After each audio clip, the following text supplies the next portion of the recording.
I don't know how, but I've seen it happen. I've done it. People done it on my phone before. I don't prove it all instantly. No one else is like it.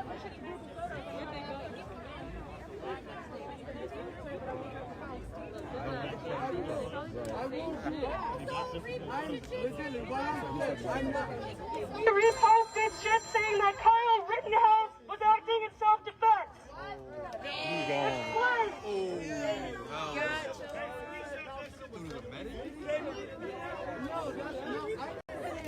He reposted it. He didn't state it himself, but he reposted it. I'm not looking at it. So his mom needs that fuck to be charged too.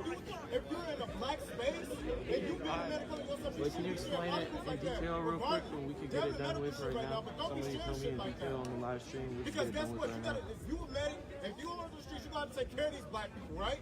You go to the photo, settings, and you just go to the photos. Saying that the Kyle was that was a justified shooting in something. You're a fucking blast. That man off the fight.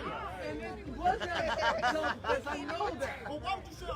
I'm just showing what people are posting, what the news is posting. That's all. When you share something, hey, It's a pattern. You got a pattern of when you share something like that, if you don't stand with it, People you that need were to shot post your were commentary our with it, or community people will members. assume you People align serve yourself this with it. community. I just wasn't posting because the thing is that I don't.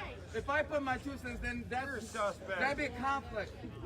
That would be if I'm putting it. Sir, this is a conflict. He sounds like a liar. Conflict right here now. He sounds like a liar. Being in this movement and posting that kind of shit is a conflict. So if you post that kind of shit and you're just sharing it to show what people are posting, you are obligated. Literally one question, yeah. Whose side are you on? That's all you gotta say. People are going to assume you align with it. Right. Who sent you? How cool though? How cool? Who's on your cash app? Because I wasn't there. How can I help somebody if I'm Hey, where's that video? You were looking where? I never saw it. Pull it up. Who sent you? Who's on your cash app? Of course, the same with the Proud Boys. Wait, you were Hey, you want some streets? I came later. Not only just sharing cookies stuff, but also He showed him after I vetted the Proud Boy. After we were marching, he came up from behind us. I looked behind, all of a sudden he came walking with us. Which was a fellow medic which was a fellow medic. who had to have a press journalist apply a tourniquet for getting out housing. No, he claimed to be a medic and he didn't do anything. He was live streaming. He was live streaming instead of getting a tourniquet. I know, they're always, every city has them. Listen, what's the next thing? If you want to see, every city has them. That's you. But you like to cut, you like to escape routes.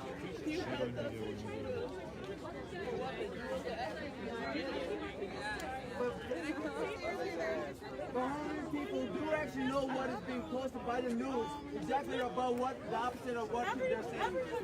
No, they have a lot of valid trauma, and it's a very valid situation. When you're a medic, and you choose to take those steps to be a medic, then you choose to take the step to protect the If that is the case, if you are just sharing these things to show people what, hey, listen, if that is what you are doing in the future, moving forward, you need to apply your commentary and tell people this is what people are saying. I don't agree with it. You need to come up with your opinions on the matter. Because if you just share an article with no context, people are going to assume job description, medic in particular, that's what I'm talking about right now.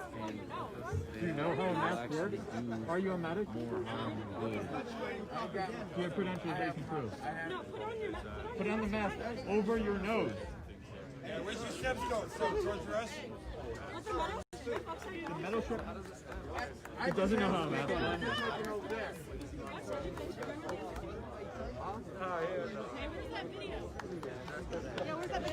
Pull up the video.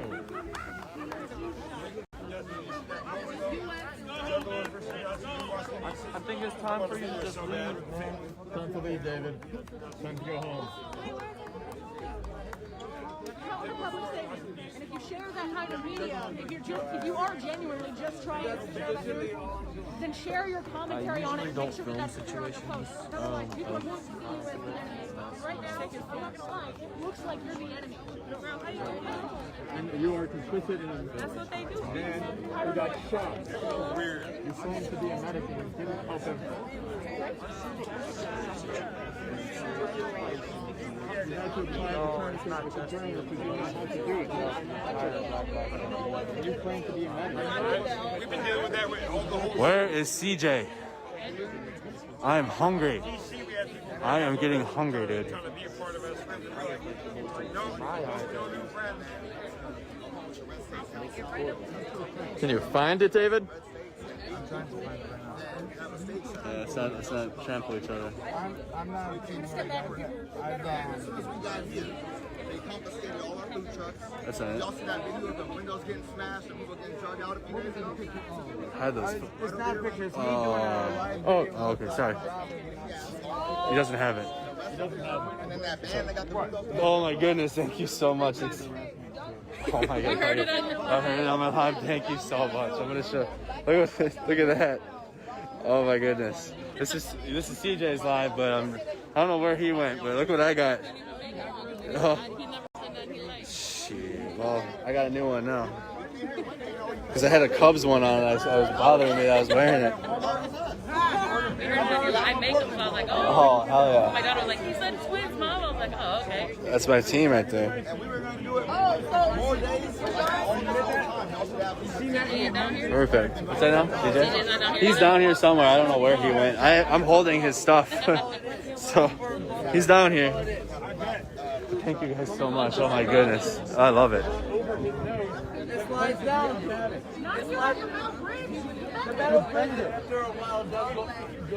Then you get on your neck. Etiquette bag on your chin. Up your chin. Up your chin. You're gonna put the. You don't know how a mask works. That you claim to be a medic. How far up in your nose? How far up the cop's ass is your nose? Can you breathe with that? I've seen this guy in the city. I swear. Yes, I have. All right. He doesn't have the video. Really? I've seen you in a video. What would they say? He's throwing and he's going through his face. Trying to get some kind of proof from his. Not the job of the medical. But provide. Every medic I've ever met never even wants to be on camera. Every medic I met. And it's not just about the situation that you are already being accused of. It's the future situation. Kenosha is a small town with not many medics. What's his blood pressure right now? No, they rely on the medics. The medics that came here to help. You watched him get shot when you didn't. You live streamed it. The problem with this Black Lives Matter. I didn't live stream anywhere near that. A journalist had to apply a tourniquet who didn't know how to. That you claimed to be a medic and you were right there. I'm done with you. Goodbye. I wish CJ was here because this is his stream. I'm holding it for him. CJ was CJ.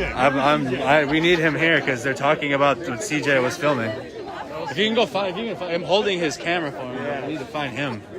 Here, I'll do that one better. I'll call him. Yeah, call him up. I tried calling him. We gotta find CJ. Yeah, CJ.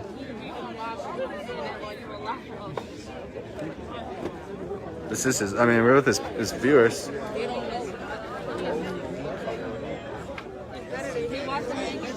Kathy. So yeah, I will.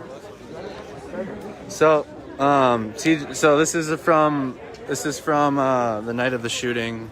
That man that you guys are looking at is a medic, and the situation, I guess he could have helped but didn't, and he's sharing things on Facebook that are contradictory to the movement, and you guys are watching that happen play out. CJ was there. I guarantee CJ knows who they're talking about because they're referring to the stream right now. You guys, the viewers saw. I don't know. You guys, I really need CJ here to explain this because I wasn't holding his stream. I was down the street a little further. But they're asking for CJ, the group here, the people. I'm gonna try calling him again.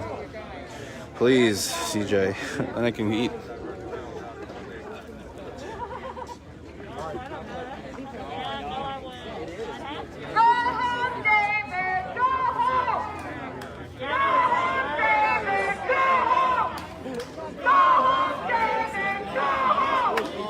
Go I know, Rhonda. I know. I'm hearing all of it. I'm right here. I don't know where he went. I'm not going to end his live and start my own. I need to take a break, but I'm not going to end his. That's silly.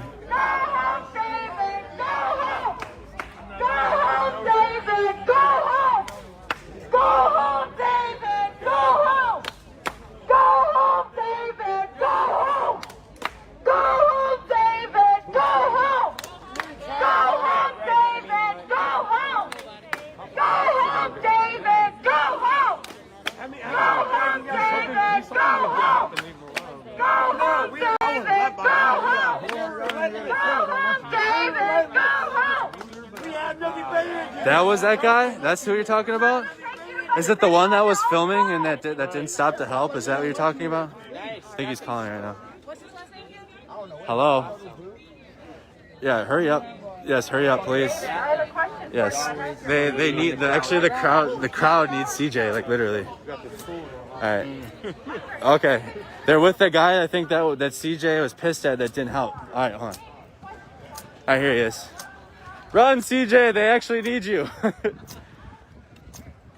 Hey, who was the name of that guy that you were pissed at that took your stream or whatever? What? I think he's over there, dude. I think that's who they're talking about. Really?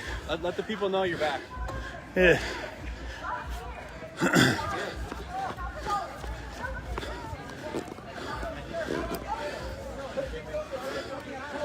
What's up? Why did you immediately after posting the video of white cops arrested 4 hours ago? Excuse me. Posting weird shit, David. I'm still trying to figure out that joke. If you would like to explain it, I'll have to why you were They want to talk to you. What's up? Come on. Hey, here goes CJ right here. I was right next to you while they were while I was live. 3 days ago, David, you shared a post that said sad how a cop gets shot in the back of his head during a riot, and yet no one out and I'll switch it around. shared that around and You know care. about this guy at all? No. You ever seen him before? No. What? Oh, On your live, it shows him seeing a man get shot, and there's a medic. He did nothing. Hey guys, I have one more point of information for you. On the night of the shooting, David was live streaming outside on the street at 11:20 p.m. He was live streaming for over 12 minutes. The shooting happened at 11:45. How were you in the hospital, David? You weren't in the hospital. Accountability. What, you a clone? You got a twin one around. David, I have a question. 3 days ago, why did you share one of the pictures that Act for America of President Trump so sad this moment? I want you to go in and give him a chance to Oh, talk. shit. Where's the fucking joke, David? I may order a lift. Where's the joke of showing pro-Trump propaganda on fucking Facebook? Okay. Where's the joke? Love to hear your take on why all this is a joke. So I'm curious, like, what is happening right now? Because there's been a lot of. I got pulled over here, so. Yeah, thank you for answering. Yeah, what's going on? What's happening? David, right? What's up, my guy? I don't work with him. I don't work with fascists. So I publicly called out David for his pro-police Facebook page and the fact that he's telling everyone that he was in the hospital the night of the shooting with another patient and with another person. However, he was live streaming that night at 11:20 p.m. for at least 12 minutes. Everyone knows when the shooting happened. That was publicly available, and I was down the street. I didn't see you, but those people back there said they did. And it's on your Facebook. It's all publicly available. Damn. I see that. Yeah, you Okay. I'm going to show it to you. I don't want you to touch my phone, but I'll play it for you right here. Yeah, I can screen it so everyone can see it. So you guys can see this says August 26th at 11:20. I ran an interview with you on the street. Yeah. When was that? Right here, we were walking back to the park. I remember you had your monitor on there. You had a camo backpack on. Yep. You had camo gear on. You were walking down the street from right there. Yeah. So the tail end of my stream. Your live stream is evidence that he's a fucking liar. It looks like you're a liar, David. if you have me, if your live stream will show, if it says they're saying that I was around, it will show you me there. I was not there. On everything, I was not there. Huh?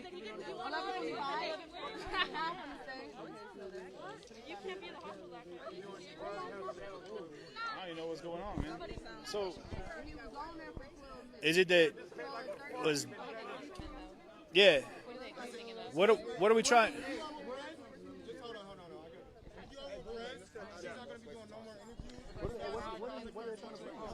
Basically, they're saying that he's trying to protect the medics, but that he's giving information to the police.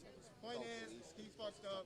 She's justified for calling him out. They're medics. They're certified medics. He was supposed to do his duty to serve. I mean, to go provide aid to somebody who was shot in the arm and said he went on Facebook Live. That's it. That's all we leaving it at that. But go home. Take it and run with it. Go home. Stay home, David. Go home. Okay? By the way, y'all also got somebody I feel like who was an informant. It's a woman. I'm not gonna point her out, but she's out here saying that we're a mob. So I'm just gonna let y'all know that right now. Can you please point her out? Y'all are gonna find out who she is. Point her out. So,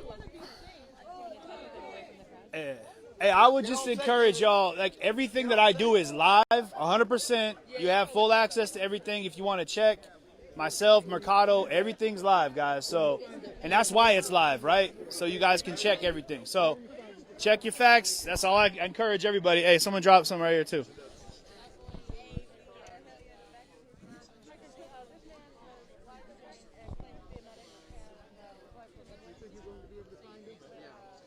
Okay. Okay. I was an interesting situation to walk into. Not exactly sure what was going on, but here's the situation with live streams, guys. I'm going to say this to everybody, is that it holds everybody to an air of accountability. So anyone that's got a camera, if you see something happening, get your camera out. Do what's going on right now. Record it, put it on stream, put it on live. That's exactly what I push. My platform is all about getting everybody to see what's happening on both sides. It holds both sides of the line accountable to an air of excellence, and that's what we're trying to push for, right? We're trying to hold ourselves to a better line of performance. So situations like this, you guys can see it from beginning to end. You don't have to worry about seeing cut, clipped, edited, right? So as we're watching right now, I encourage everyone, grab a camera, grab your phone, get out and take a look at it. Let the world see it through your point of view, because that's what needs to happen. Right now, that's what's going on.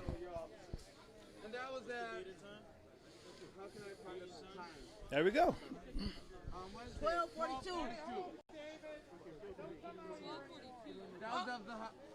Hey, that's late as hell. That was at the hospital. That was after. No, that was during the shooting, while they were doing the shooting.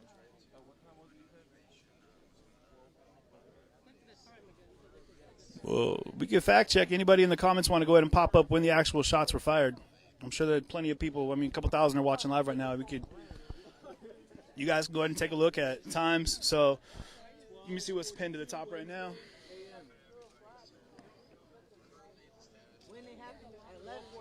So yeah, usually we got a good community here. So yeah, hey, I guess what they're trying to figure out is time dates. So for the time of the shooting is what they were trying to figure out. So anyone that's watching right now, I mean, I'm sure you guys can remember exactly when the shots were fired. Feel free to pin that comment on my feed right now. Let's take a look at it. You know, help put this right about midnight. Okay, about 12:05. So if you're looking to watch video, guys, you can take a look at it then. I mean, I would say probably midnight to about 12:15 at the very latest. Somewhere around there. Okay. Somewhere around there. Okay. Yeah.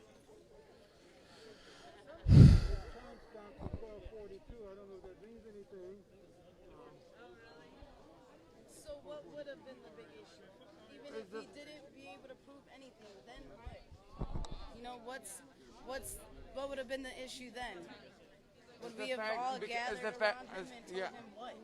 Well, it's the fact that because of my post, this is my first time being involved in any type of thing. So when I see posts such as what is being said with the shooter, or even posts with people that are the victims, I've posted stuff even what people were saying about the victims. So I just never commented. I personally never comment. So what's the problem? Well, people. Post Whatever it is that you posted, plenty of people are posting. But look at all these are people not out seeing here that. with cameras. People are not going to look at it because obviously they're going to look at it one direct and they're going to think that I'm against. I'm not against nobody. I'm not. I've done time myself. I'm not for the cops. But whatever happens when it comes to people, I don't care. I've been out here every day. I think what some of the issue though, this right here. What some of the people are saying, and I'm a reporter, so I'm not, and I'm also an activist. But what some of the people are saying is that he believed that the shooting was justified, and I think that's what they're saying. And also, if he didn't say, they're asking why did he repost what someone else said about it. Yeah. And so, you know, I'm here to. I've seen you out here earlier. I've been here a lot earlier, and you were making an interview over there, and you were saying how. Just wait, things are going to get a lot hectic. This was going to happen. What I said. Everybody's going to get crazy. Kenosha's going to start rioting. I heard you say that. And I feel like you're just waiting for that to happen. That's why you're still out here. Because this little incident right here turned into a really big issue for no reason. My name is Frank Jackson. I'm the managing director for America's Resisting. Please listen to me. Please listen. Of course, I've been here all week. Yeah, you have. My name is Frank Jackson. I'm the managing director for Americans Resisting Minority and Ethnic Discrimination. When police-involved shootings take place in this country, I show up. Keith Lamont Scott, all of the shootings that take place, Alton Sterling, and Michael Moore, when these shootings take place, I show up because I believe the police ought to be held accountable, and I also believe that until we hold the officers accountable who stand by and watch, it's going to continue happening. And until we hold them accountable and lock them up, I am not standing here talking about violence will take place. I report what I've seen. Now, let me tell you something. There are two types of crowds that come out to these protests. There's the daytime crowd, and there's the nighttime crowd.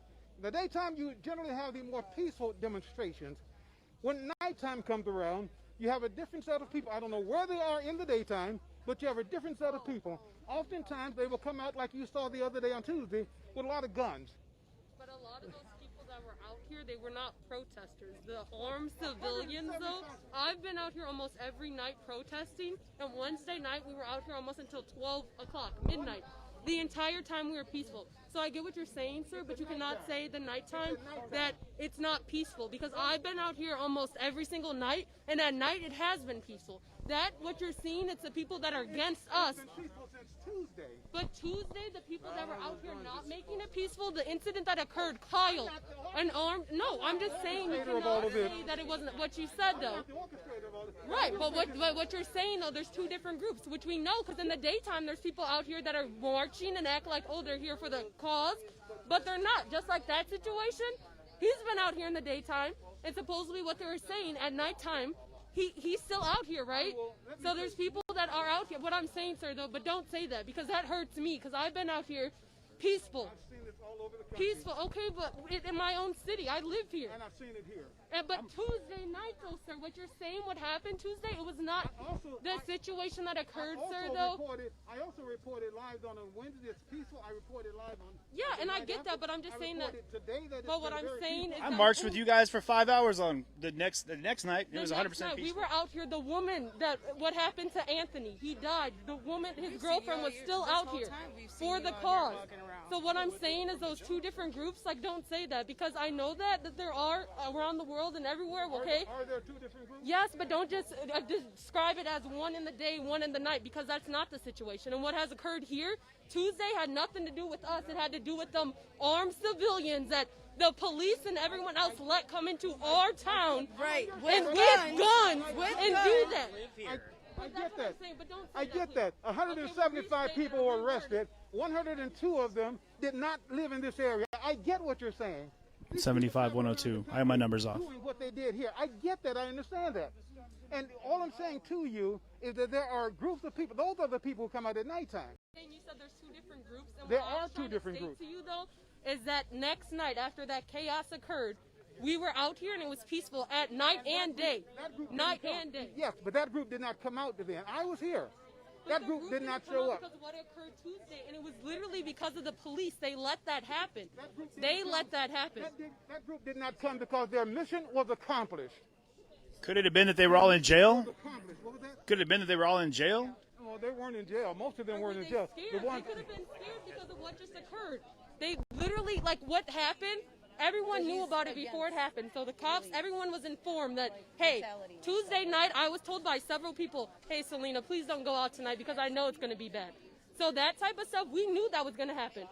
In the daytime, I knew about it at almost 2 o'clock in the afternoon, so it's not just them two. No, I don't know. With that statement, I don't agree with that. I really don't. You don't have to agree with it, but I've seen it all over the country. You don't have, and I respect that. I respect your right to not agree. You know? But I do say this. Because the night brings cover. You know, the night brings people, you're not going to be able to see what people are doing with a mask. You know, so that's why you get so many more people. Right. That's what he's trying to say. Right. The group that comes out at night, those are the ones with malicious intent, trying to cause chaos. They don't come out during the day because obviously during the day, better chance of getting caught. He's not saying you're part of that group at night because you're out here at night. He's saying the other group. Yeah.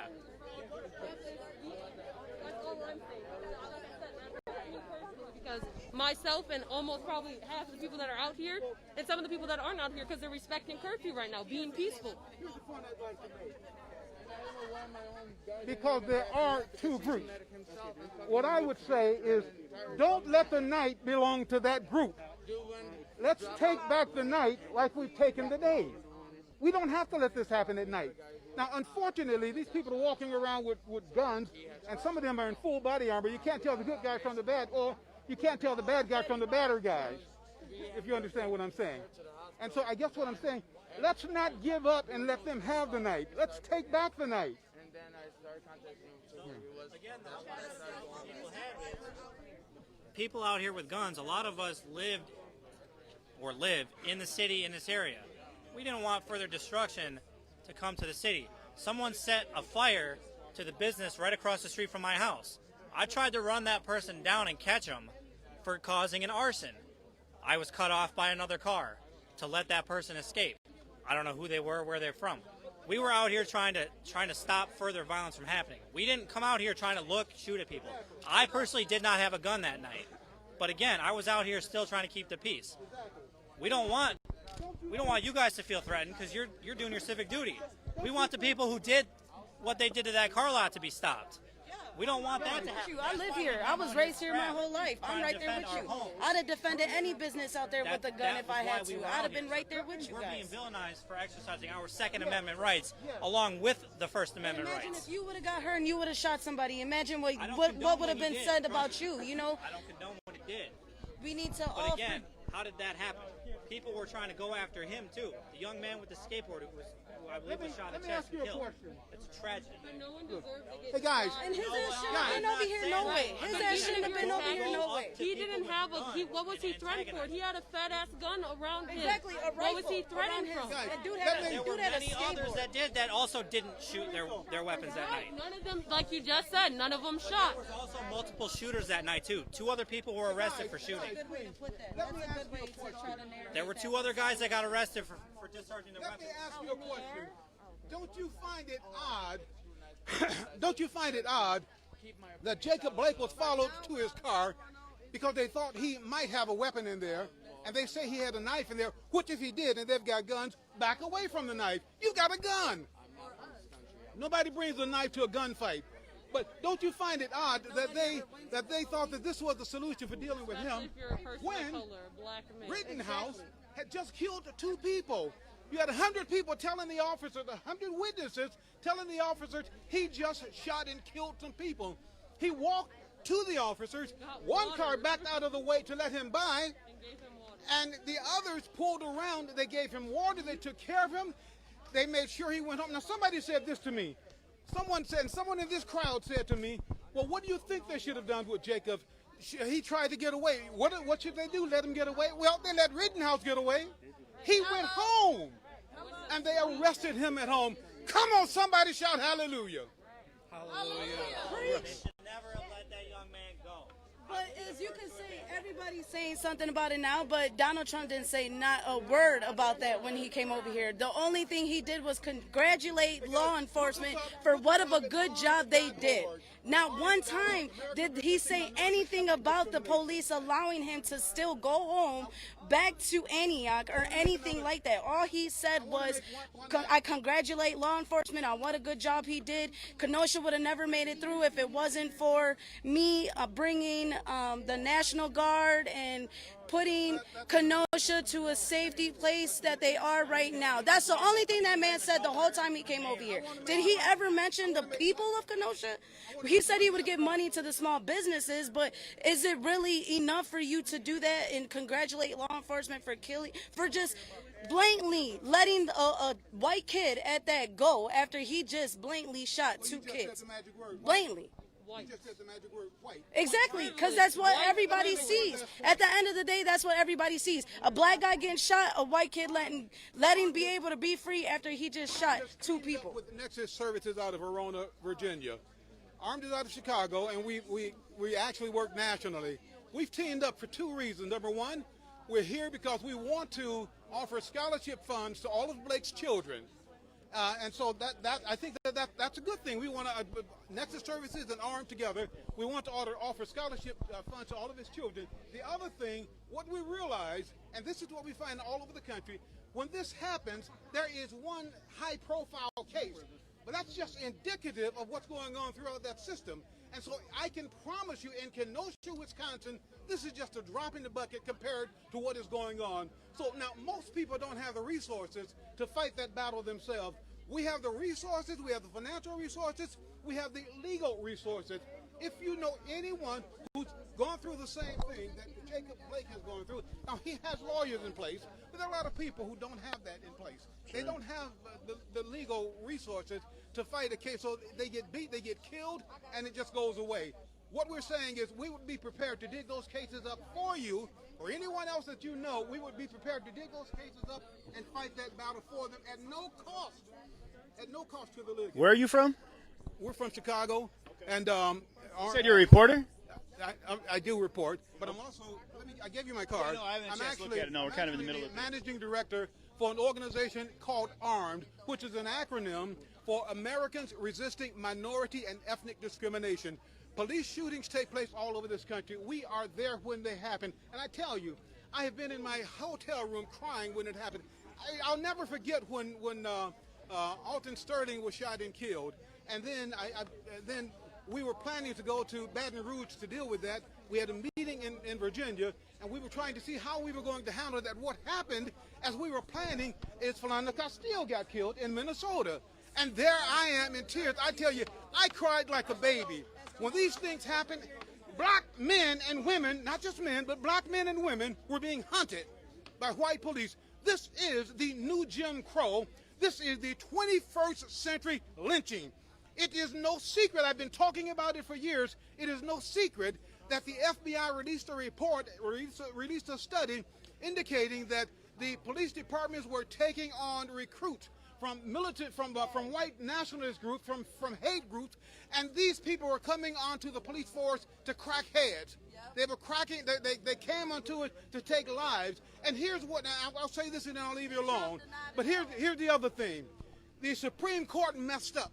There were so many black people or people of color getting shot and killed until the Supreme Court passed a ruling that you can no longer do this. You can no longer use deadly force unless you fear for your life, unless you feel that you're in jeopardy of losing your life. And so this is why when an officer shoots someone in the back, this is why when an officer presses a gun to someone and shoots them in the chest, they turn around and say, oh, I feared for my life.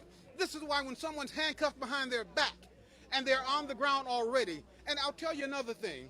And then I'll tell you another thing. What's that, sir? Yes. I'll tell you another thing. I have had to teach my son, white people don't understand what I'm about to say. But I have had to teach my son. I learned years ago when my son was very young, he liked playing cops. And he had guns, plastic toy guns. He had handcuffs. And here's what he would do. He would handcuff family members with those plastic handcuffs, and we all went along with it. We thought it was cute. But he could not stand to be restrained himself with his own plastic toy handcuffs. And as he got a little older, I realized something. That's a problem in this country. It will get him killed. And so I had to start teaching him that you must learn to submit to being put in restraint. When you are pulled over by a police officer, they will tell you, stand here while I check things out. When I get pulled over by a police officer, they tell me, turn around and put your hands behind your back. It's a very different situation. And so a black man in this country must learn to submit to being put in restraints. Otherwise, he can lose his life. What happens when he flinches, because nobody really wants to be put in restraint, when he flinches, that flinch is called resisting arrest. If he just flinches a little bit, it's called resisting arrest. Now it's escalated. So what they do is they take him with his hands and his arms where he cannot support himself. He cannot break his fall. And now they tell him on the ground. So you've got 6 officers holding him, telling him to go on the ground on your face. This is why you see a black man always laying in a puddle of blood. Around his head, there's always a pool of blood because he went down with his hands behind his back with 2, 3, 4, or 5, or 600 pounds on his back and on his head, smashing him into the ground. And so it's a very different situation. We need to do something about this. We need to do it quick. What are we going to do? Well, you've been around the world. You said you've seen it time and time again in so many different places. And we're talking a lot about incident after incident after incident. But right now, for young people, what are we going to do to make it change? One thing we need to do is change laws.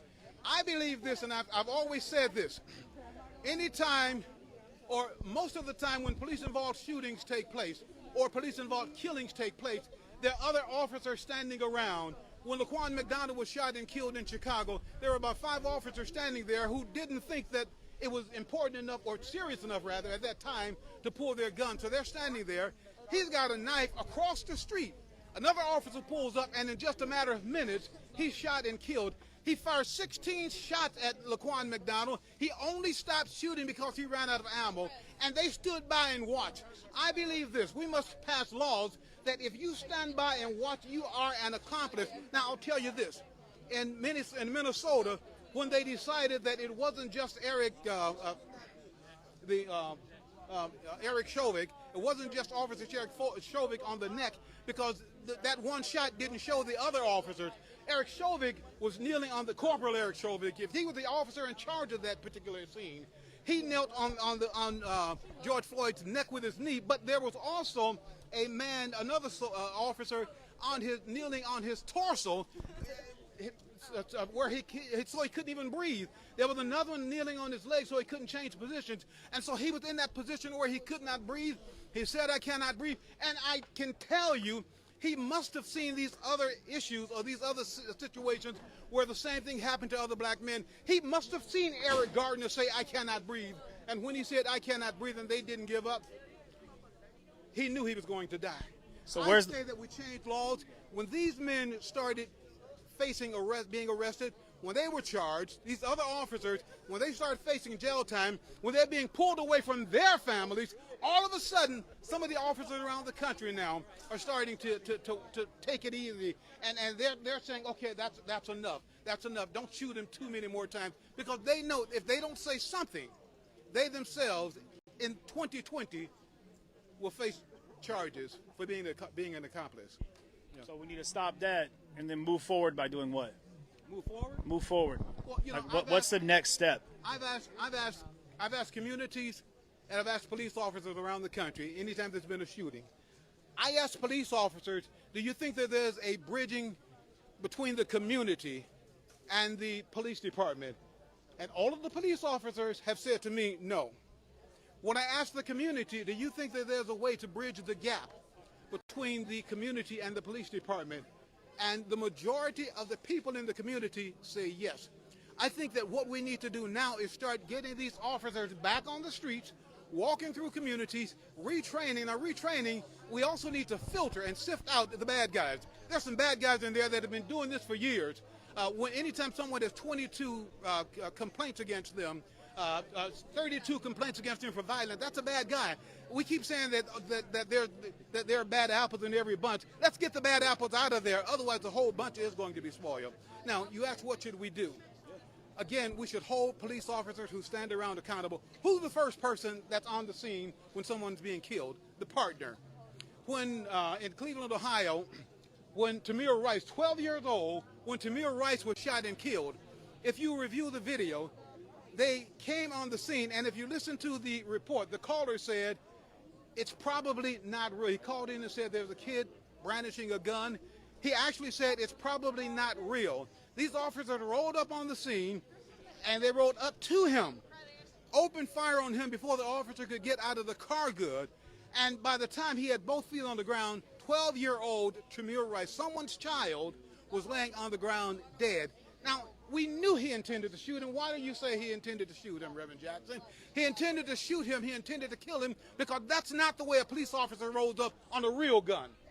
He's trained not to roll up on the real gun. He's trained to fall back and to step out of the car carefully and to use the door as a shield and to ask the suspect to show me your hands. If there's a weapon, put the weapon down. Once the weapon is on the ground, then I need you on the ground. And then once he's on the ground, and if he's not close enough yet, it's back, walk back to my voice, and then get on the ground. Then you wait until you have backup, and as backup is there, now you approach the suspect, you move his gun away from him, you put his hands behind his back while someone is still trained with their gun still trained on him, you handcuff him. They did not do that to Tommorow Rice because he knew it was safe enough to pull up to this 12-year-old kid and blow him away. Had he pulled up to someone with a real gun, this officer would have been dead, and he knows that. All right. I appreciate you sharing that with me. Did you know that it takes almost twice as long to become a barber than it does to become a police officer? Say that again. As far as hours of experience and training? It takes twice. It's here since everybody has to do this. If you're from the left side antagonizing people that lean right, you're gone too. If you're from the right side antagonizing people on the left, you're gone too. I don't care. This is not human cockfighting. We're here to observe and report. Yeah, exactly.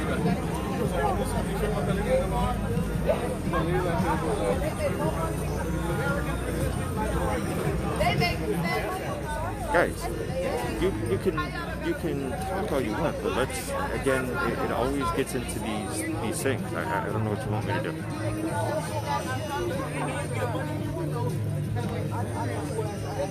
So we did that.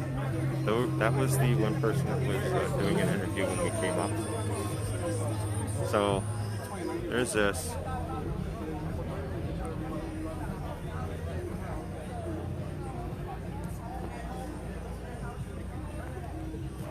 So as you can see, Civic Park is just quiet. It's really, really quiet.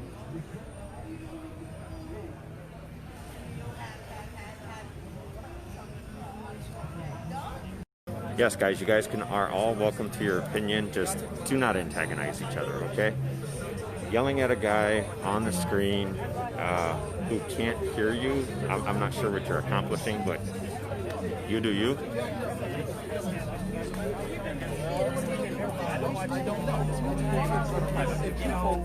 Keeping up with it,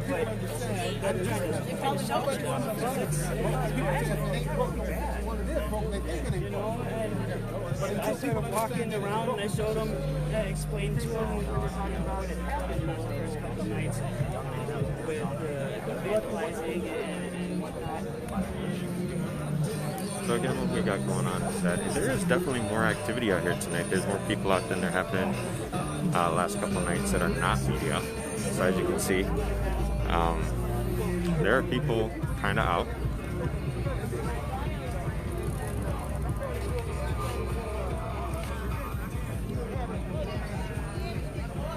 So let's kind of get this. So there's this.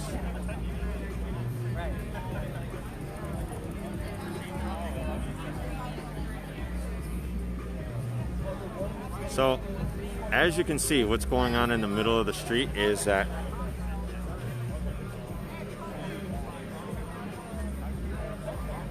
we've definitely got more people in the street tonight.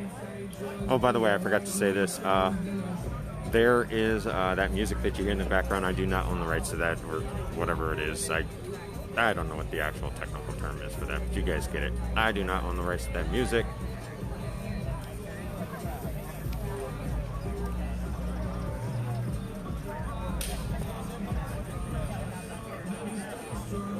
I don't know. You're more than I think I see CJ's on. You guys are. Yep. Looks like he's recording over there.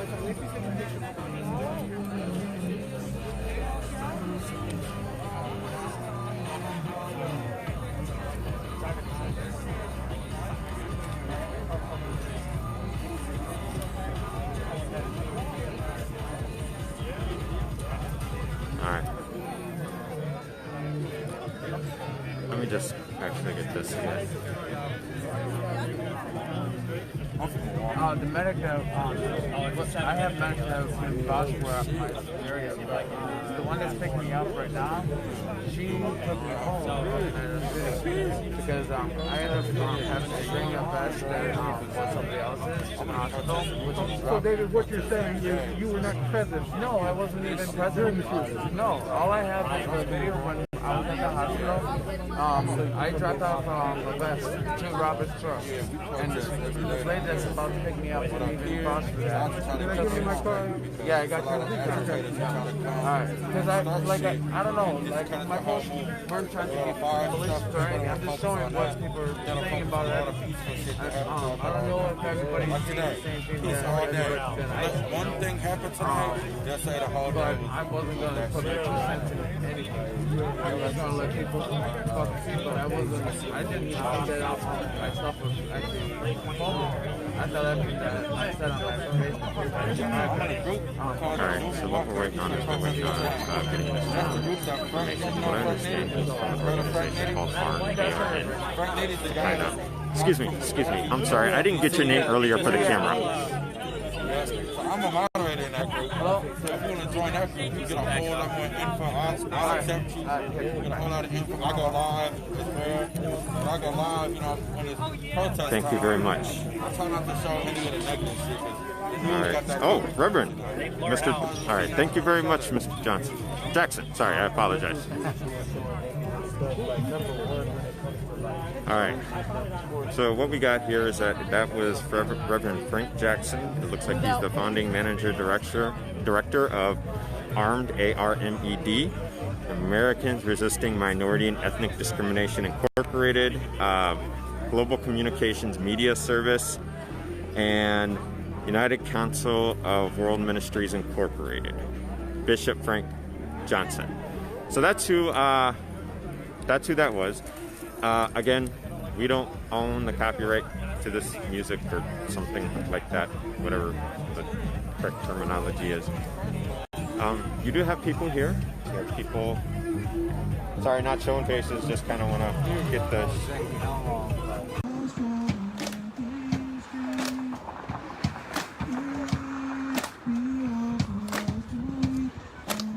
Armed, wasn't causing no ruckus or a riot. Not in custody. And not in custody. You don't have the right to arrest us for anything if you don't have evidence or probable cause. Why, much less just kill us? Like we're nothing. We're human just like you. We're tired. Enough is enough, San Antonio. Enough is enough. Our families first needs to be heard. If y'all so-called support your San Antonio, where we live, we're residents here in San Antonio. We need to be heard. Thank you. What year was your dad? 2016. February 4th, 2016.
pointed at her. So, I'm sure you'll do your due diligence and your homework on that to see the rest of it. Jeez, that was terrible. So again, great conversation with that man and the couple of ladies who were in the crowd. But yeah, I'm not trying to take away from the Black Lives Matter movement at all. Trust me. But police brutality affects all of us. Sure. Right? We want it to stop. Absolutely. We all need to come together for reform, education, and things like that. We also need to make other people aware of what's going on. I can't pull up the statistics specifically, but I think for about 4 or 5 years now, it's shown that more white people were killed by police officers than black people. Again, I'm not taking away from anything, just trying to prove that it affects all of us too. So I think the way the one look at that you got to play is the percentage that's killed within the percentage. Yes. So in some cities that have like a 4% black population, and then the number of deaths that are related within that 4%, as opposed to the 96%. I think that's where the analytics on that is where I think a lot of the focus is. And a lot of people are skewed by the numbers. Keep in mind too, in the United States, I think approximately 70% of the population is white. I would guess maybe 15 to 20% is African American. I'm not entirely sure, but I know it's a large gap between from white people to black people. So again, the percentage of black people being killed by police is exponentially higher because it's a lower percentage of the population. That doesn't make it right or wrong either way. It's about focusing on the problem itself, with law and order being held accountable for their actions, which I think everyone out here wants to see. And it's not so much that people want to argue or try to say, oh, you support police, you support this. No, I support law enforcement to the degree that they have a tough job and they're trying to maintain the peace and protect us. Do you feel like the people should have that? I mean, let me clarify my thoughts. Do you feel that by saying that I support law enforcement, that's something that you should be chastised for? No, it's not. But again, we are. And a lot of people who support Trump out here earlier today that I saw were harassed relentlessly because they support Trump. Whatever reasons they have, I don't know. But supporting law enforcement doesn't mean you support bad cops. We can call out the bad cops. The officer who did what he did to Jacob Blake was unnecessary. It's a rough situation, period. He should be held accountable. No one wants to see that kind of thing go unpunished, and I think a lot of it has to do with the system being corrupt and letting cops go. We have been fighting for body cams in this area for a long time. We've had resistance from city leaders, law enforcement leaders. I don't know what the holdup is. I guess budget claims. Well, we've seen a lot of flight programs where they put body cams on the officers, but then the litigation comes down to who has access to that footage directly after. So at one point we saw in one of the cities we were in that they put the body cams on the officers, but the officers had the police department had full access to those videos for the first 24 hours. So they felt like that was giving jaded and coachable opportunities for situations where there was an incident with a shooting or a death, for people to coach up as to what happened by watching their own footage, and then that was released to the public or available to the people. And I know and there's been so many different cities we've gone through this body cam issue with, that they finally said, no, if that's the case, then nobody has body cams. We're not going to give you a chance to pre-watch and to pre-edit anything that you might go into a case with IA or Internal Affairs or any of these other departments that might be looking at, police-related shootings. So. Yeah, I don't think the police should have access or sole access for the first 24 hours after something like that happens. Right. That gives you, like you said, clear chance to edit something or doctor it any kind of way, which defeats the purpose of a body cam to start with. Yeah. A lot of it, too, is holding people accountable for being corrupt and, quite frankly, lying about things. The night the shooting happened, Sheriff Beth was filmed by another person watching the incident happen. This is the Jacob Blake shooting. The Jacob Blake shooting. He was filmed watching the video of the shooting, and he later claimed that he hadn't seen the video when he was recorded watching the video. How can you blatantly lie like that when there's video evidence out here? So again, a lot of it is Where was that video shot from? Now that I've never asked that question, but it was an odd angle. It was like from across the street, almost like an elevated view. I think it was possibly from the second floor of the building across the street. Okay. So I don't know if you're familiar with the area of 28th Ave and 40th Street where it happened. So his vehicle was facing south on 40th Street, as he's walking around. The video comes from the east side of 28th Ave. my guess was from an upstairs apartment. That's how it got the elevated look. So the video was a person looking west toward the shooting. Let me ask you your opinion on something here. Had that video not been present, what do you think would have happened to the Jacob Blake shooting? I don't think you would have gotten this kind of coverage. I don't think you would have had national media here or national attention from any politician. I think a good part of me that doesn't want to say this, I think it could have or would have been attempted to be a cover-up. So, and follow up on that would be, so right now the officer that was involved in the shooting that actually shot his weapon is on leave, admin leave, I think is what they call it. I'm not sure what they call it. Yeah, while they're investigating the case. Do you feel that with that footage being available, that it's the same type of punishment that would have happened had it not been available? No, I mean, it's hard to tell what people would do punishment-wise. I'm against administrative leave. I don't think officers who are involved in this kind of stuff should get paid while they're under investigation. Now, if you want to go back and investigate things, and it turns out that the officer is cleared, and then you want to give them back pay, I guess I'm okay with that. But administrative leave is a joke. If that was you or I, civilians shooting another person, we would have been arrested, charged, jailed, and had to post bond immediately. Well, not in the case of Jacob Rittenhouse down here, or Kyle. Sorry, Kyle Rittenhouse. That there's no excuse for him getting past police like that. Absolutely unacceptable from all areas of law enforcement that were here: sheriff, KPD, National Guard, whoever. I don't think National Guard can actually do arrests, but any police. I've seen federal agents detained. I saw some of the National Guard detaining. I don't think they're arresting anybody. I wasn't sure if they could do any sort of detaining or anything, but those who were here that could. People are right. There were several people shouting that he shot someone. He should have been detained. I'm glad that he either was arrested down in Antioch or turned himself in. There's conflicting reports. Sure. But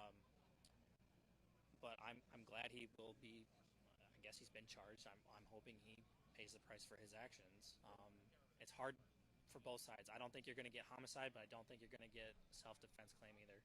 Maybe like aggravated manslaughter or something like that. I was thinking a manslaughter charge would be more appropriate as far as trying to get a conviction goes. Yeah. I think the homicide is too much of a stretch. And the DA came out in his press conference with the Attorney General for Wisconsin and kind of overplayed his hand, talking about how he's looking at it from getting a conviction standpoint or beyond reasonable doubt. Sure. At that, you're not at that stage yet. You're overplaying your hand and you're looking too far in the future. Yeah. And it didn't do anything to help the situation. Kyle Rittenhouse never should have been here. From what I hear, his mother drove him here. I personally think she should be held responsible as well. He's 17 years old, correct? He is 17 from that's still a minor in the state of Wisconsin? A minor in the entire country. Okay, just to be clear. Yeah. From what I understand, according to the laws, though, you have to be 18 to open carry in the state of Wisconsin. You have to be 21 to open carry in the state of Illinois. He was obviously 17 years old, open carrying. I don't know why he was here, if he has a vested interest, family business or something. There's conflicting reports of that too. Sure. He never should have been. He should have been at home, sleeping at that time, studying. My guess is he's still in high school at 17. School-age kid shouldn't have been out here with a gun. Yeah, it's terrible. I feel bad for the two men that lost their life, and the third that grievous injury. You saw firsthand. Yeah, it was terrible. So it was atrocious. Never should have happened. I do hope that Kyle Rittenhouse does pay for his actions to the fullest extent. But I do hope the officer does as well. You shouldn't discharge your weapon 7 times into someone's back. And like the video you showed me, I mean, that's another one where it's like... You heard multiple shots. And what you heard was a guy was like, I'm tired of this. As he walked up to the door on the camera, he's like, oh, I'm just so sick of this, or I'm tired of this. And then he's going to walk up. Who knows what he's referring to? Again, It's tough because all you can speak to what you see. And it's hard when you only see that part of it because you don't know what led up to it. I don't know what the reason that they were called there. So according to the article, it was a noise complaint. A noise complaint. A noise complaint. And then, like you said in the video, he's walking up. He says, "I don't have time for this." Yeah. Something like he's being inconvenienced. Yeah. So he's already got a poor attitude, it seems, going up to the spot. Yeah. Yeah. And then if you notice in the video, they are kind of being sneaky. One's hiding behind the corner, the other one's sure on the other side of the door, not being visible. Usually, if an officer, whenever I've had one knock on my door. Well, yeah, you heard him say police, but I mean, my buddies will joke around sometimes, like, especially now that we've done so much protest coverage, we get like open the door. This is the Portland Police Bureau. Right. Just because it sounds entertaining, but it's not when, you know. But when, you know, obviously it was it was a terrible experience. But especially too, like you said, he's going to the ground, putting the gun on the ground. Yeah. It looked like he had one hand up, the other hand down, with the gun going towards the ground. And you hear him shout gun, and then they just start shooting. At least, from what I heard, 4 or 5 shots. Yeah. In that video. At least. So again, that's another case of it doesn't matter who the victim was as far as their race goes. It goes to the overall subject of police brutality and them.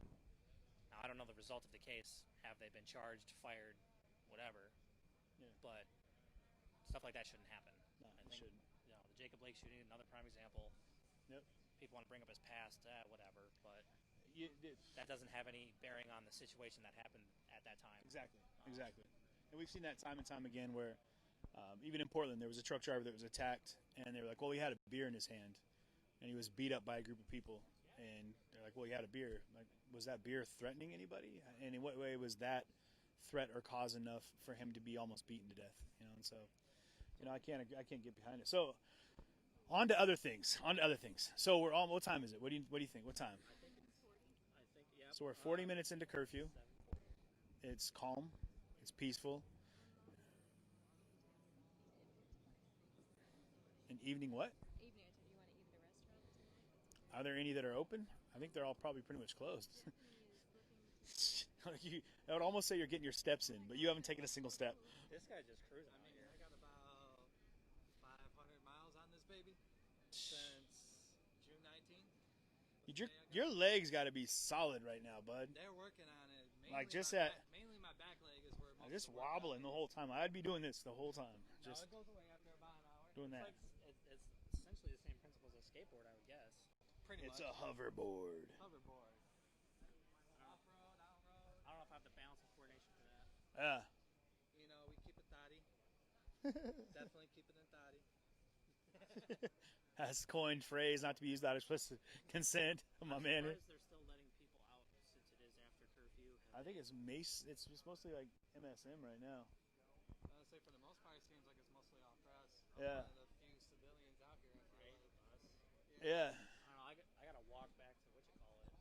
Hey, I appreciate you being willing to take that walk us down there earlier, man. It's just things, obviously, in this game. Too, but again, you know, I got to walk back that way regardless because I live near uptown.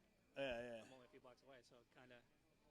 Well, I think we're probably still going to go up towards uptown and take a look at things. Hopefully before it gets too dark. From what I understood, the president did tour that area. Yeah, we have some photos. Nice. So we're gonna. Oh, heads up! We'll be posting some photos of the president actually touring some of the. Look at that. Woo! Phone's about to. I don't know what time you went over there either. I got up there around. I don't know. Yeah. Yeah, well, I think we should. I'm not sure where Mercado's at, but I think at this point. Not work, are you a night owl? Yeah, he's pretty cooked. It don't matter. I can go 4 hours of sleep and be up to 20 every freaking day. Oh, I've been the same.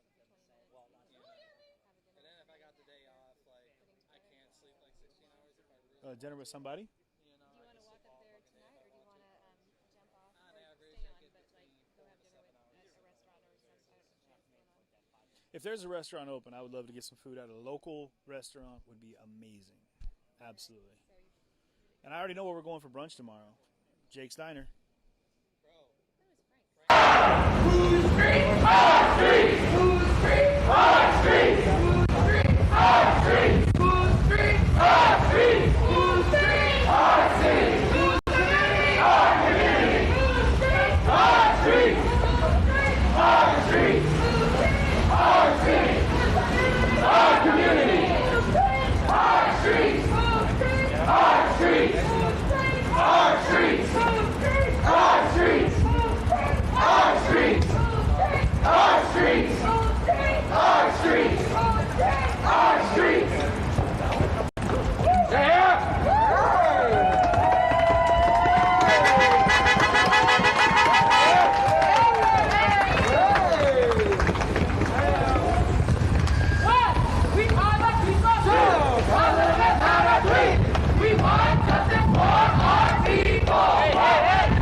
Because it's people here.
about 15 to 20 police officers. Maybe 40 or 50, probably 40 protesters at this point. Maybe less, probably less. They change over time. So hi, this is Will James from Rise Rai. We were just at a solidarity action for John Casey, someone who was killed by Los Angeles sheriffs yesterday. We're in Providence, Rhode Island.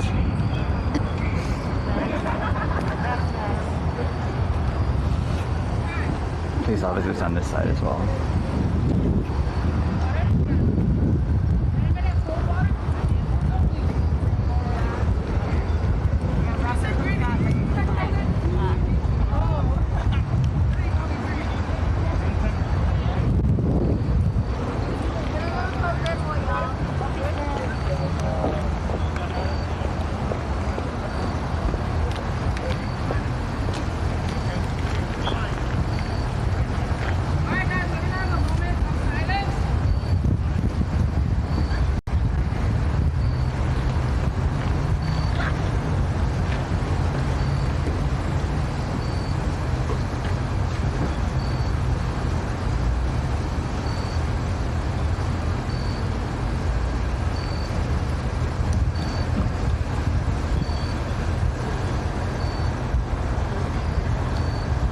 Police have blocked, actually, no, people on bikes associated with protests. Oops, sorry, this is a moment of silence.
mean, all I see on these things, like those hoverboards, the ones where you stand in the middle, and you got like that. They're all the only thing I've ever seen on those is videos of people falling. You never see somebody that's like, oh, I'm gliding. It's the most amazing experience ever. I'm having the time of my life. It's always some mom on Christmas morning that's like, oh, let me try it. And it's just broken elbow, broken shoulder. I waited almost 2 years saving up my money to buy this thing. Yeah. And I've watched dozens and dozens and dozens of hours of footage on this thing. People just off-roading through the woods. One person went from... There's the man right here. One person went from Paris to Switzerland on one of these. It took him about a week. Yeah. It was fucking dope. That's crazy. He just literally packed up his tent and water, charger, took off. Took him about a week to get from Paris to Switzerland. Wow. And I was just like, after watching that, I was like, yeah, I need one of these bad boys. That's what's up. I can get down with that. Like I said, I've had this thing for almost 2 months. Yeah, just over 2 months now. And I've got about over 500 miles on it. So you're getting it. Yeah, definitely enjoy this sucker. Yeah. I've only had one major crash on it. So. How many minors? About 3 or 4. 3 or 4 minors. Let me clarify. How many minor crashes? About 3 or 4. 3 or 4 minor crashes. Minor. Yeah. I knew what clips, man, clips. People are like, oh, clip it. Like, no. Yeah, I knew what you meant. There he goes. There he goes. Yeah, no, I had to jump off a couple times. Yeah, you're good. You're good. Tado's coming down. We're going to head on over here and meet up with him, and then we got stuff to do, man. Cool, cool. All right, let's do it. All right, I'm going to hand you this for a minute. You sure can. Let me put this in my Yeah, I'll take that. I'm just going to go say bye to some folks. Here, Safe travels, guys. Hey, guys, we'll talk to you tomorrow, mic to yeah? say goodbye? You out? Bro, I'm just chilling for real. Always chilling, okay. Yeah, hell yeah. Keeping it on that level. I love it. I live in Seattle, man. Oh, you're from Kenosha. Seattle also? Yep. Big crystal energy, man. I heard you were coming out. Stoked to see you. Yeah. That's what's up. Fucking, I'm just trying to figure out what to do out here. It seemed like it might.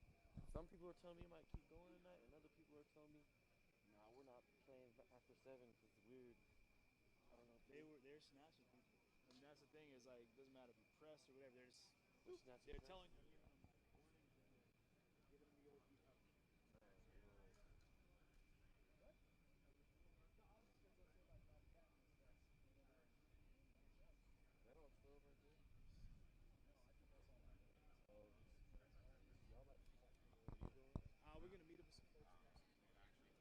We're gonna meet up with some folks. The lives of one of our black and brown brothers. But we gotta come together, because guess what? It's more of us than them. It's more of us than them. So say it's good. Fight for our rights. We as black people have been fighting for hundreds of years. When are we gonna say no more? No more killing of our peoples. So when we fight back, JB say, James Brown, get ready for the motherfucking big payback. I tried for money.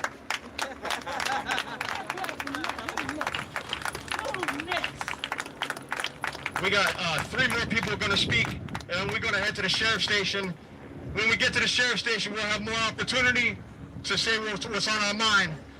When we're marching and when we get to the sheriff's station, everybody needs to be responsible for everybody's safety, okay? I don't know everybody here, and y'all don't know me. Don't trust me, trust yourself. And look around and take the measure and temperature of everybody around you.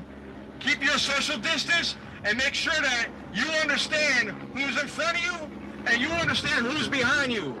We're not going to allow nobody to instigate, to act out, to violate this community, to disrespect this family, to disrespect this neighborhood and this community. We're going to operate with discipline. We're here for a purpose. Keep your eyes open, keep your head on a swivel, and make sure that you're watching out for everything going on around you. We cannot control this entire situation. We need all responsible people to be responsible. Our next speaker been fighting in the community for years. The African Town Coalition, fighting to defend the community, fighting to defend black people, fighting for jobs, fighting against racism, fighting against police brutality. This is my brother Dino, also the cousin of Anthony Weber. Dino from the African Town Coalition.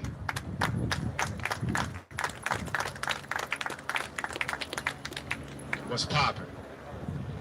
Say what's poppin'. I want to hear some feedback from y'all. I want to know if y'all scared or y'all what's up. We keep going through the same issue, and it's kind of, excuse my language, kind of fucked up because I don't know none of y'all people out here. You feel me? And this black man got shot. You know, we supposed to, you know, band came together like this and laid the smack down on these pigs out here, you feel me? Because they just basically just running with their heads cut off. You know what I'm saying? So I just want to ask y'all a couple of questions, and you know, and hopefully we can do our thing today and come back and do it again tomorrow or the next day. How many of y'all is ready to shed some blood, man? How many of y'all ready to shed some blood? I don't hear nobody out here. I'm talking about some blood. Yeah. Talking about some blood that we bleed? Yeah. Talking about that. How many of y'all got some weapons on y'all? It's all right. Yeah, okay. Me too. I got one too. Yeah. I'm gonna be real. I'm gonna be 100. I got one too. I don't give a fuck who listen. I got one. The police got one. You feel me? That's who got one. Every nigga in America should have one. Black person should have one. They kids should have one. They mama should have one. A weapon on them at all costs. I don't care what the media talking about. Come on now. The black man had a gun. So what? If he had one, he was defending himself. If he had one, I'm ready to shed some blood. I ain't coming down. I ain't going to the police station. You know what I'm saying? Want to be safe and all that. I'm not safe right here in my community. And I ain't gonna never be safe. And I ain't talking about that safe shit. I mean stay dangerous. Yes, sir. Stay dangerous out here, man. We need some other black folks out here. That's what we need. Yes, we need some other black men out here. Yes, that's what we need. Yes, stop banging on each other, y'all. Let's bang on the motherfucking police. Yes, that's what we banged on. Yes, we bang on the media. That's what we bang on. The media lying like a motherfucker. Yes, sir. They lying like a motherfucker. Come on now, that's all they do. That's all they do is lie. They right there with the vice. So what we gonna do about it? We ain't gonna tiptoe. We ain't gonna do no coding shit. Come on now. We gonna do some revolutionary shit. Like those Bloods and Crips do. That's what we gonna do. My man's right here. We gonna point the gun in the right direction. At the real enemy. Which is the fucking pigs. Yes, sir. When they killed my cousin, they killed him. Come on. AJ, when they killed him on 107. Right in the same neighborhood. Yes, sir. Now I ain't looking to be polite. I'm responsible for myself and everybody out here.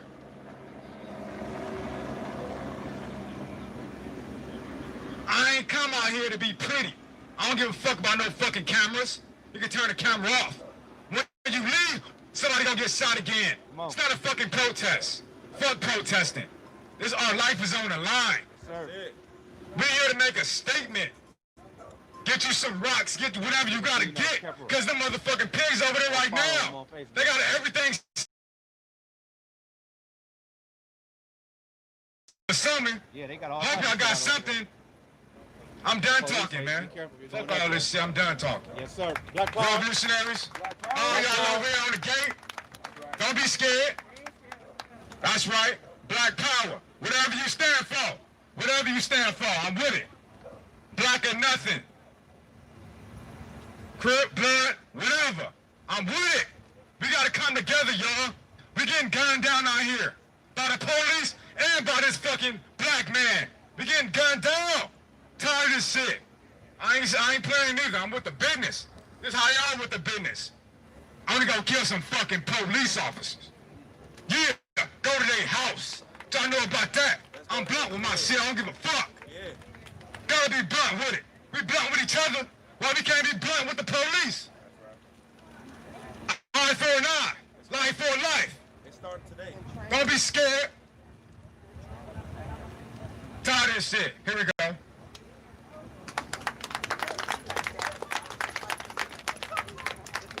All right, we got 2 more speakers and then we finna get on. PSL, they been there. Sorry, let me pull this down so you can hear us. PSL been out here going hard in the paint with us for years. We started the movement against Jackie Lacey in 2014 when LAPD murdered Ezell Ford, and they was right there with us. So I just want to introduce Cameron from PSL. Thank you, everybody. Power to the people. Let me say power to the people. And when I say that, I'm echoing my ancestors. I'm echoing your ancestors, the people who stood together and who said that we deserve to control our communities, that we deserve to have the power.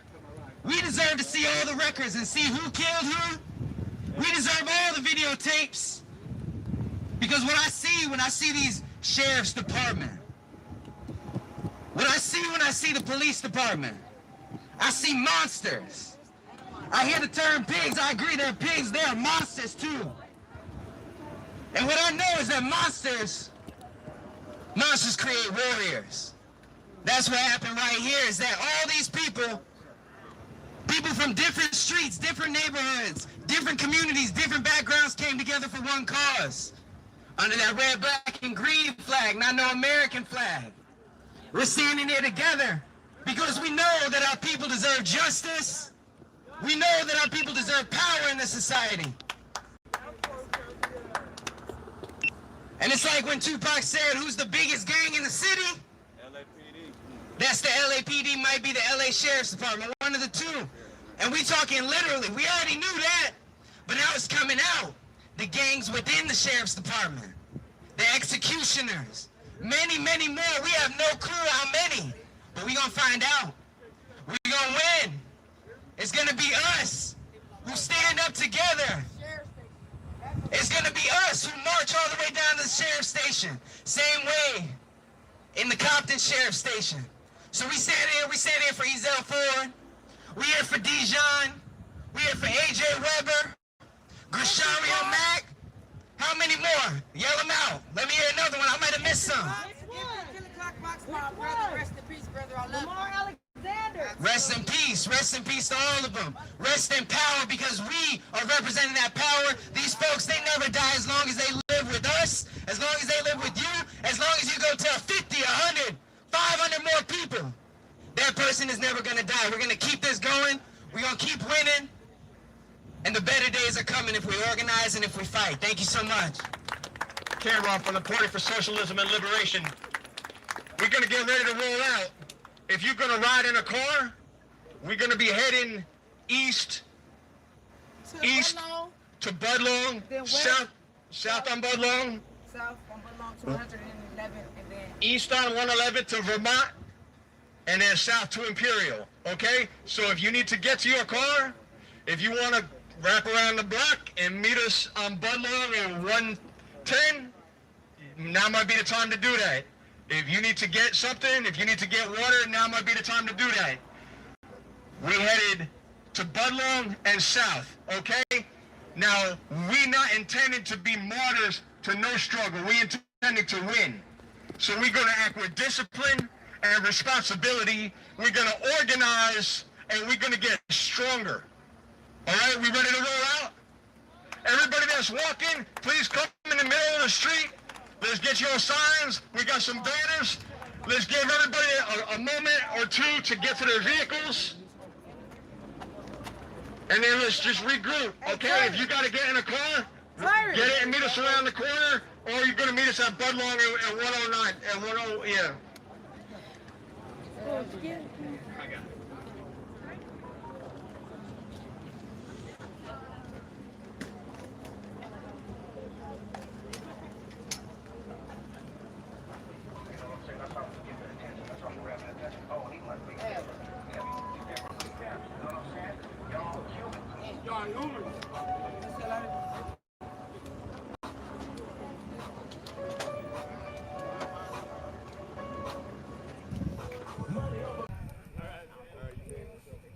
So yeah, this is what we've got going on. You've got law enforcement.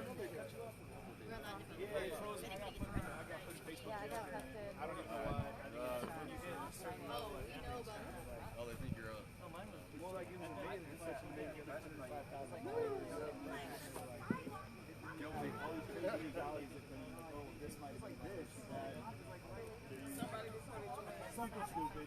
So I started another page.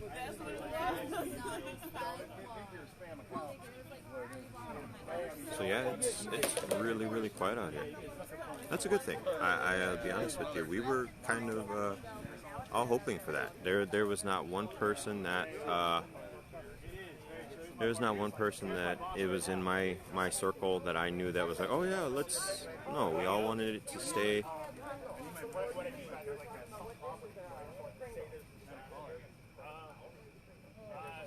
So I don't know if it's, you know, it's never a bad. Hold on, I'm taking a look at some of the things in the feed right now. What's that? Leaving town? No, I'm going to be up there. I'll only go like a chicken room. What? I know you're not counting. No. But the fact that I have to go I don't know if we're going to say that they're out of gas. I just know that things are winding down. I think the intended purpose was for everybody to stay peaceful. How it got that way, whether it's people perceived one thing or it was another, the goal was to remain peaceful, right? I mean, why anybody would kind of want anything else is a little.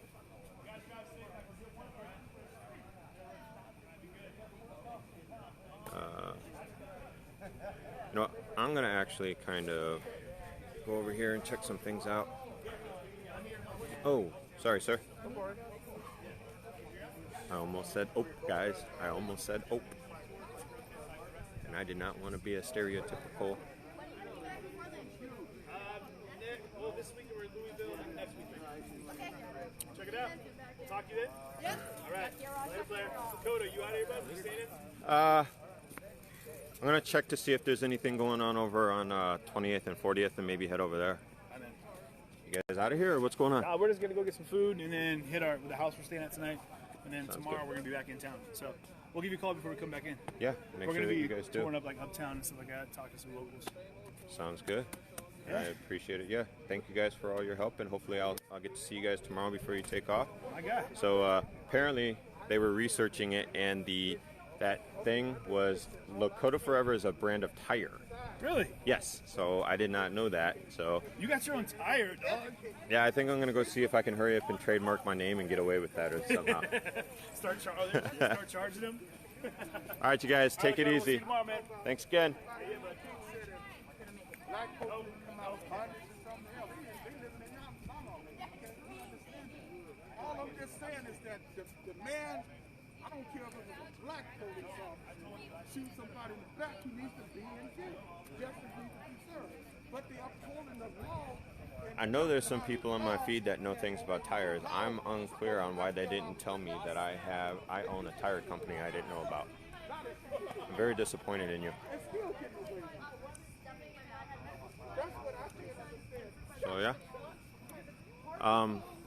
Guys, are we?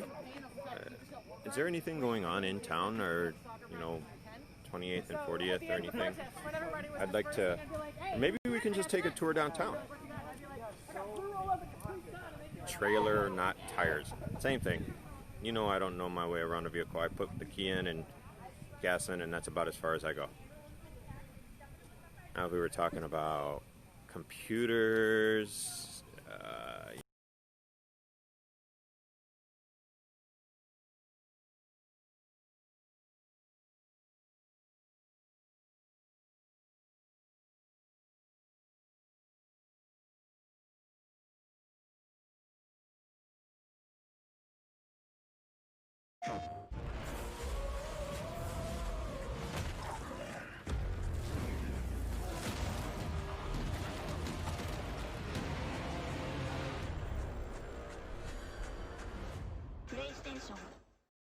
Reality is I did eat earlier. I have some really awesome friends and family that made sure that I was fed before I came out here. However, I might actually sign off here in a minute to go get something else to eat again. I don't know. As you guys can see, it's really, really.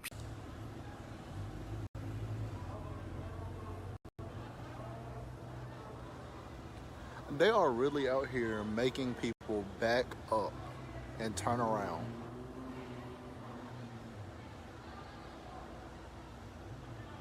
somebody grandma is not having it, like, for real, for real.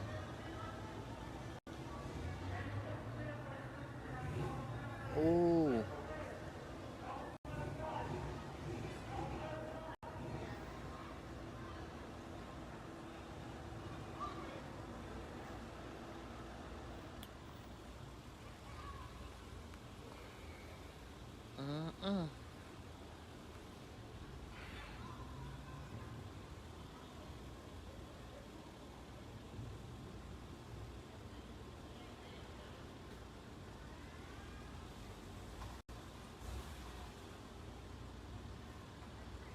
We're gonna have to work something out because I gotta pee. Uh-oh.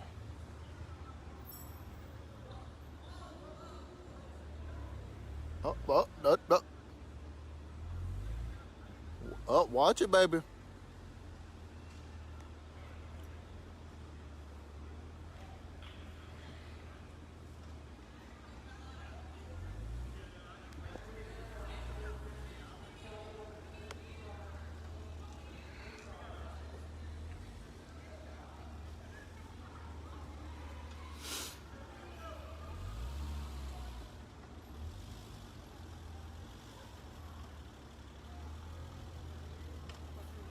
Go ahead. Keep on. All right. Yep.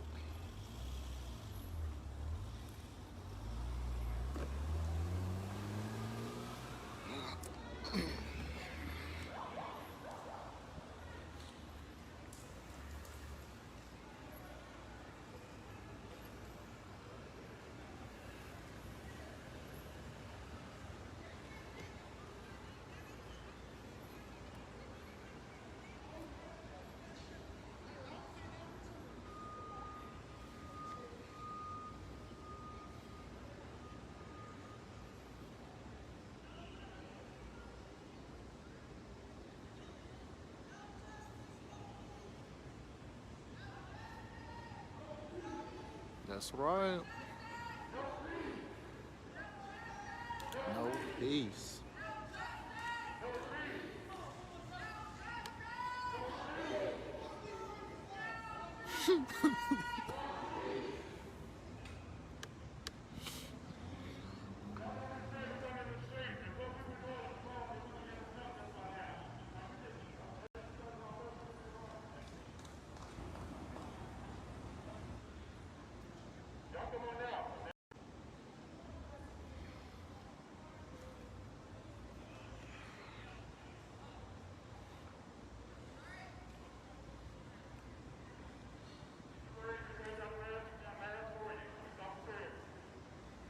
Protect and serve.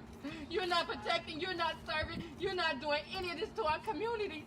And we need all this to stop. All of it needs to stop. Stop killing our people. Stop killing our people. Stop killing our people.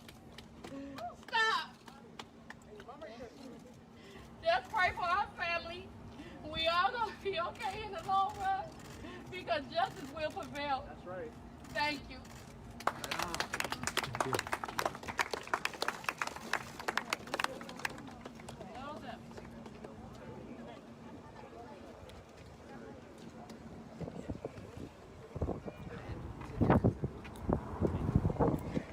My name's Summer. John Kinsley was just at my dad's house for my nephew's and my niece's birthday party on the 30th, and he just seemed so hysterical, like, I don't know, like, and all I can say is the police, they wrong, like, they didn't have to overkill my cousin. Like, I just don't feel it, but I don't got nothing else to say, but Dijon, I got you, I'm gonna hold you down, cousin, and I love you forever. Rest in peace, Dijon Kinsley, and if it kill a clock box.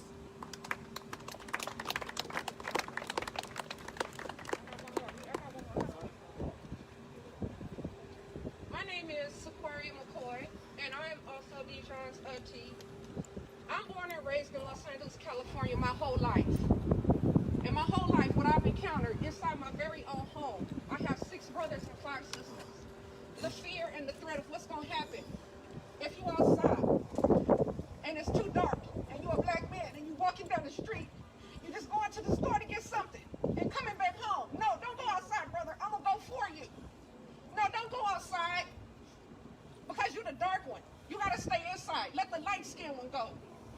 Because I got light-skinned brothers too. Then it got to the point where the light-skinned brothers getting beat up and thrown away too. Now it's evolving to the whole point where everybody is under attack. Light-skinned, dark-skinned, brown-skinned, even us women. What about Brianna? What about her? We under attack too. I've seen this world evolve, and I know today it's time for a change. It's a new millennium. Police brutality must stop. I agree with so many people. I agree. Police brutality must stop. We have to find another way to bridge what is going on, another way to find what's going on. I heard someone say earlier today, I couldn't. You can. We can as a people. We can pull together, come together, and make it happen. But if I could say one thing to you that's important to you today, people, remember, voting is important. We're going to get it where it hurts. A lot of people say, let's hit them in the pockets. Okay.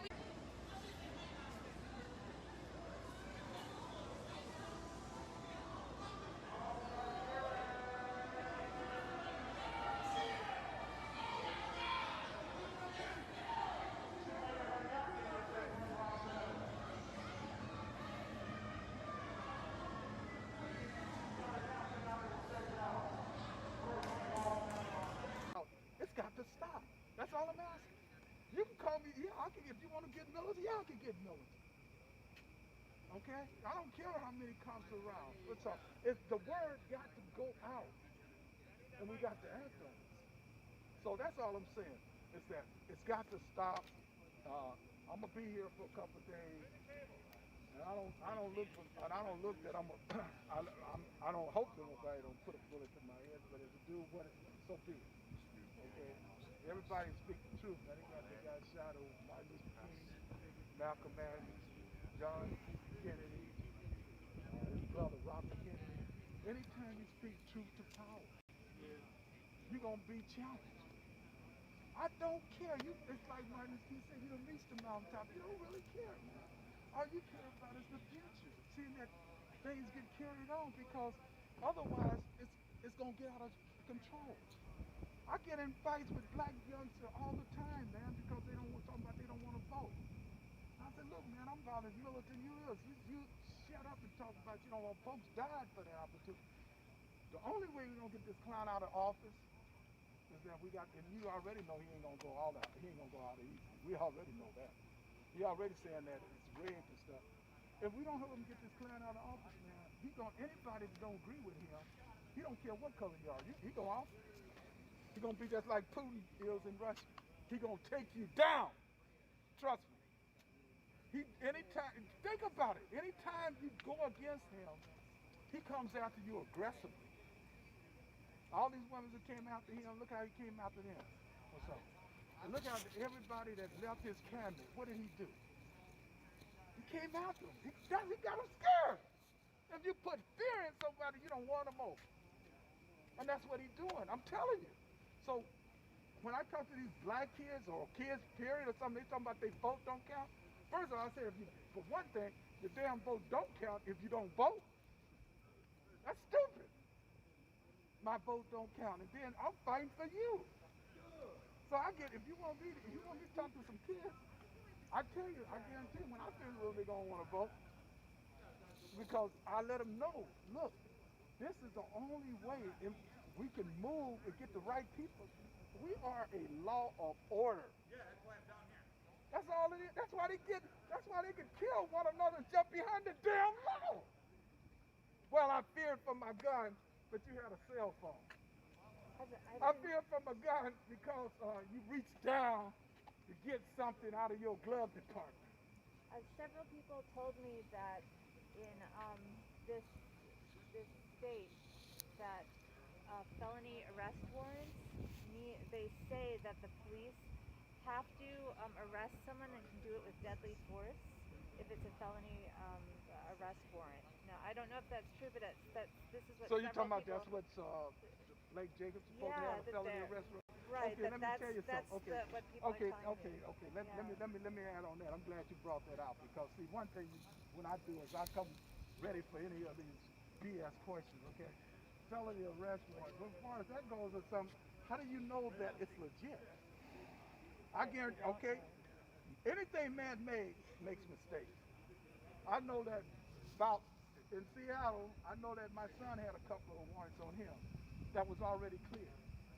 But they didn't, the system, somebody didn't put it in or whatever. That's the first thing, okay? Second thing is a felony arrest warrant, okay? If you know that somebody got what you said, is it worth taking a life?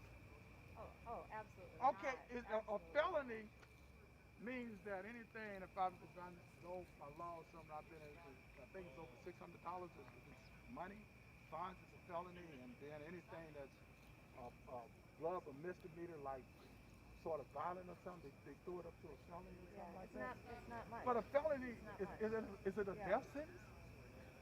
Huh? I know somebody who got a couple of felonies, they got it suspended, and they still was able to keep their job. And Okay. we're So I mean, is it a murder charge? Huh? What was the felony about? You need to look at that. Was it murder? Or did he kill somebody? So when you come about a felony arrest charge, that's even more stupid to me. Right. And then, okay. They were saying that because of the law, that the laws need to be, in addition to I agree with you on the law. The law needs to be changed and I agree too, totally. if it actually empowers. Well, let's change the damn law. Yeah. That's all we have to. That's easy. That's an easy fix. Elder, back up to that. Their vote don't count because now for 8 years Obama sat up there. He didn't do shit for me. I'm gonna tell you that. He made that Obamacare, but they snatched that from me right when I was getting ready to get a big operation at University of Washington.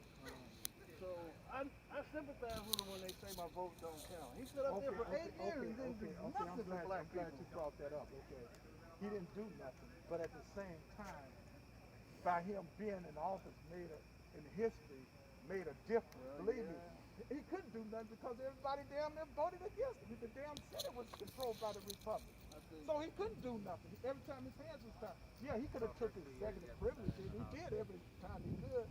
Okay, so my point is that, once again, is that by you not voting, you know it don't count. It's just like we're trying to win the lottery. What is your chance to win the lottery? 1 in 1 million? But you know if you don't buy a ticket, you ain't gonna get it. Your chance is zero. I'm not saying I don't agree with it, but I understand. I don't, like I said, man, my son and I, we almost got in the blows on that because, no, I don't, okay, like my era or something, I feel that I don't live I'm on the end of my okay? I'm fighting for his side. Yeah. And then you telling me your vote, well, how is you gonna change it? How are you gonna change it? You think we go weaponry with these clowns? Damn clowns, 17-year-olds already walking down the damn sidewalk, and the cops getting them a high five. Okay, so how are we gonna change it? We got to change it through the law, because this is a law of this is a land of law. See, so that's the only way we're gonna change it. And Trump already told you that it's rigged, because he knows he's in trouble. He knows the day that his butt is he lose, they're gonna take his butt to jail. He's going to jail. He knows that. Ain't no way, because they got some people out there that Nancy Pelosi and that what's the other dude that over the no, Chuck, he's over the Senate, but the other one with Nancy that presented it in the trial, real sharp lawyers from LA, in California. Man, he was shot. Ah, damn, I can't come over his name. But they after Trump, man. They know what he's about, because, man, when you dictate and control and manipulate the law, you don't have law and order. You don't. Because nobody ain't gonna believe in it. Who gonna believe in it? How can you tell me about the damn law and the damn president got somebody doing everything and he just come out and exonerate? What about this clown in Arizona? The dude, he did everything wrong. He was what was his name, man? Come on, you guys are in the press. The dude in Arizona. There's a lot of people out of Arizona that do. You gotta narrow that one down. Okay, the one in Arizona, and he did everything about the immigrants. Trump told Shapiro. The sheriff that he worked. Yeah. Doing that, literally said he's designing his prisons off concentration camps. Exactly. And they told him to stop, and he kept doing it. And the judge got him and was going to throw him in jail. And Trump came around and pardoned him. And then he turned around. I'm coming back here in a second. first, I'm gonna walk over here. There's like not that many people left out here. Group right there, that group right there, and a little group behind them. Some newspaper dudes or something.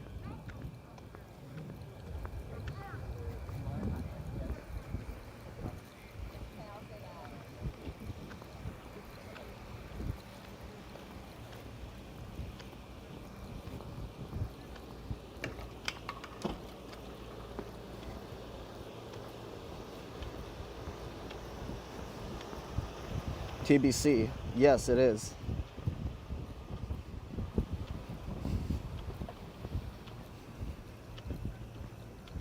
By the way, if anyone is like donated, given bits, or followed or subbed, I'll be getting on later on when I get back, and I'll shout everybody out, so don't worry about it. So make sure you hop back on. All right, let me go. Yep, car's still there. Let me go check this sign. Don't film the ground, fine.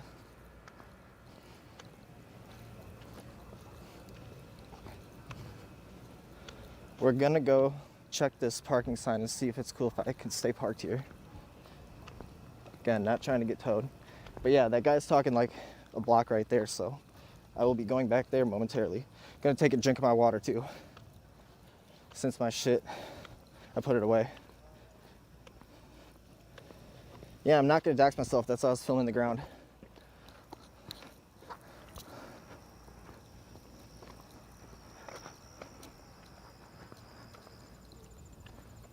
I know, I'm still paranoid about it. And I wanted to get some water anyways. So fuck it. All right, I'm filming the street for a second. So just calm down.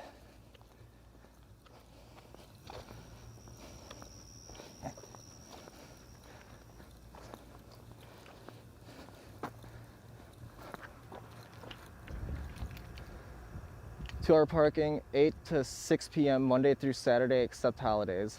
I don't know. I should be pretty good though, right?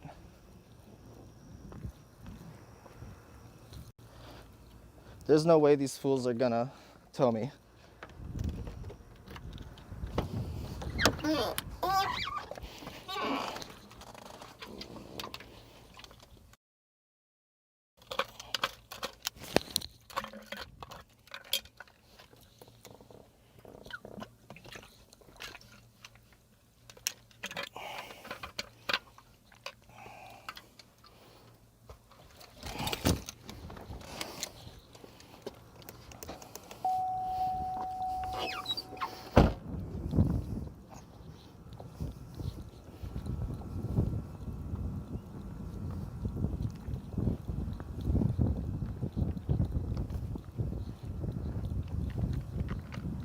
Fine. I'll never relax. Hardcore. Got you. Trying to hijack.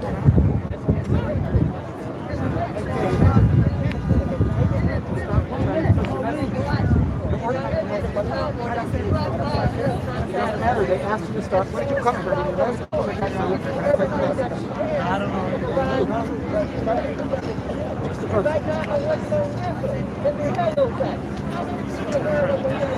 The sign says fire PPOA tab roads. I don't know. I don't even know what those words mean together. I have no idea. That's $600 paid for.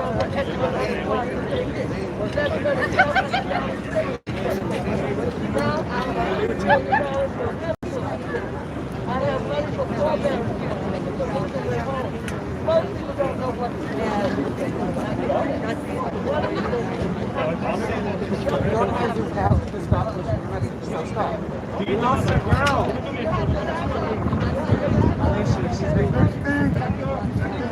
Hey, you. You asked unnecessary questions.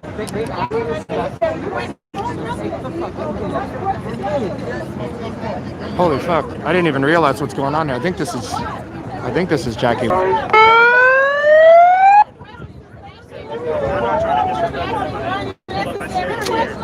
That's your opinion, though. Let's work together to change it. I asked so we can hear that.